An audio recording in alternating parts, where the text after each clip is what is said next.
Telangana speaker కు 8 మంది BRS ఎమ్మెల్యేల వివరణ ఇవ్వబోతున్నారు. ఇప్పటికీ తాము బీఆర్ఎస్ ఎమ్మెల్యేలమేనంటూ లేఖ రాశారు. తాము పార్టీ మారలేదని స్పీకర్ కు స్పష్టం చేశారు ఎమ్మెల్యేలు. నియోజకవర్గ అభివృద్ధి కోసమే సీఎంను కలిశామని చెప్పి మాట్లాడారు. సీఎం వేసింది కాంగ్రెస్ కండువా కాదు, జెండా కండువా అని చెప్పుకొచ్చారు వాళ్ళు. ఫోటోలు, వేతన రసీదులు ఆధారాలతో ఎమ్మెల్యేలు లేఖ రాశారు. అయితే ఎమ్మెల్యేల వివరణను బీఆర్ఎస్కి పంపారు అసెంబ్లీ సెక్రటరీ. 3 రోజుల్లో అభిప్రాయం చెప్పాలని చెప్పి ఆదేశించారు. కృష్ణమోహన్ వివరణను పల్లాకి పంపిన అసెంబ్లీ సెక్రటరీ. అరకిపూడి గాంధీ, ప్రకాష్ గౌడ్ వివరణలను కోరారు. అలాగే కల్వకుంట్ల సంజయ్కి పంపిన అసెంబ్లీ కార్యదర్శి పోచారం సంజయ్ వివరణలు జగదీష్ రెడ్డికి ఇవ్వాలని కోరారు. అసలు ఏం జరిగింది, అసలు ఇది ఎక్కడ స్టార్ట్ అయిందో ఒక్కసారి చూద్దాము. ప్రెజెంట్ బీఆర్ఎస్ ఎమ్మెల్యేలు ఎవరైతే ఉన్నారో బీఆర్ఎస్ నుంచి కాంగ్రెస్లో చేరిన 10 మంది ఎమ్మెల్యేలకు స్పీకర్ గడ్డం ప్రసాద్ కుమార్ నోటీసులు జారీ చేశారు. సుప్రీం కోర్టు తీర్పు తెలంగాణ రాజకీయ భవిష్యత్తుకు అయితే కీలకం కానుంది. సో తెలంగాణ రాజకీయాల్లో పార్టీ ఫిరాయింపుల అంశం మరోసారి హాట్ టాపిక్గా మారిందని చెప్పుకోవచ్చు.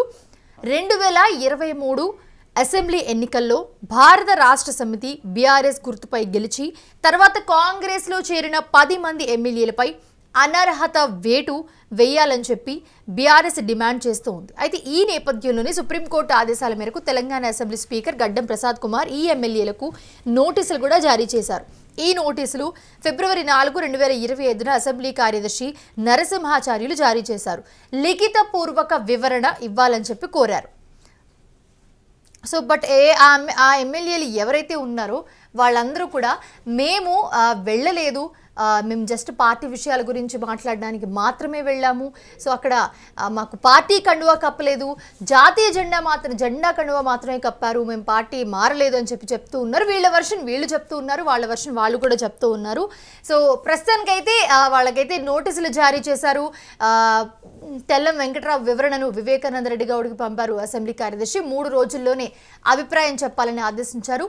సుప్రీం ఆదేశాల కారణంగా సమయం పొడిగింపు లేదని చెప్పి చాలా క్లియర్గా స్పష్టం చేశారు.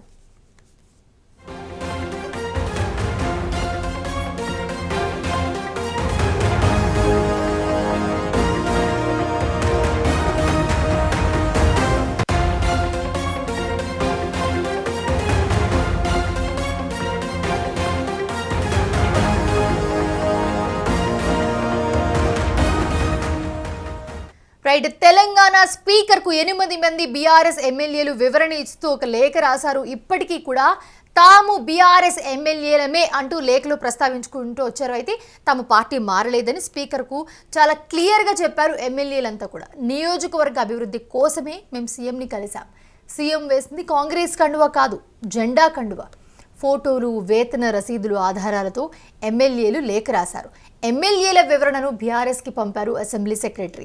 3 రోజుల్లో అభిప్రాయం చెప్పాలని చెప్పి ఆదేశించారు. కృష్ణమోహన్ వివరణను పల్లాకి పంపారు అసెంబ్లీ సెక్రటరీ. అరకిపూడి గాంధీ, ప్రకాష్ గౌడ్ వివరణలను కల్వకుంట్ల సంజయ్కి పంపించారు అసెంబ్లీ కార్యదర్శి. పోచారం సంజయ్ వివరణలు జగదీష్ రెడ్డికి పంపించారు. కాలే యాదయ్య, గూడెం మహిపాల్ రెడ్డి వివరణలను చింతా ప్రభాకర్కి పంపించారు అసెంబ్లీ సెక్రటరీ. తెల్ల వెంకట్రావు వివరణను వివేకానంద్ గౌడ్కి పంపించారు అసెంబ్లీ కార్యదర్శి. అలాగే 3 రోజుల్లోనే అభిప్రాయం చెప్పాలని కూడా ఆదేశాలు జారీ చేశారు. సుప్రీం ఆదేశాల కారణంగా సమయం పొడిగింపు లేదని స్పష్టం చేశారు.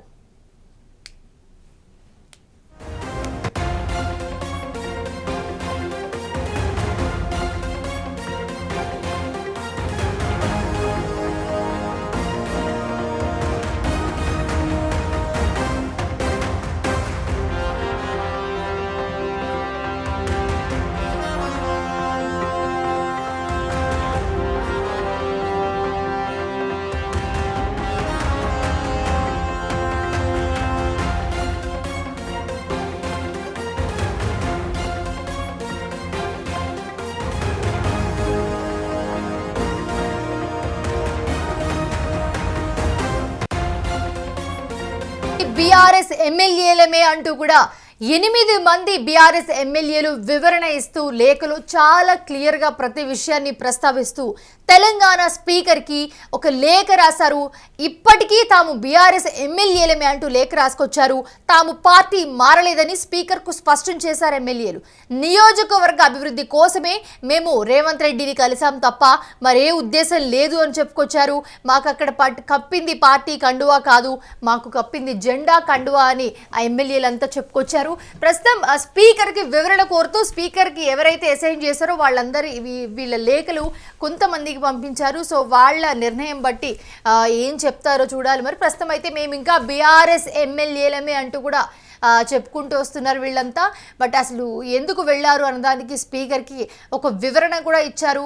ఆ వివరణకి సంబంధించి లేఖలో ప్రతి చిన్న విషయాన్ని కూడా చాలా క్లియర్గా ప్రస్తావించారు. మాకు కప్పింది జెండా కండువా, పార్టీ కండువా కాదు అని చెప్పుకుంటూ వచ్చారు వాళ్ళు.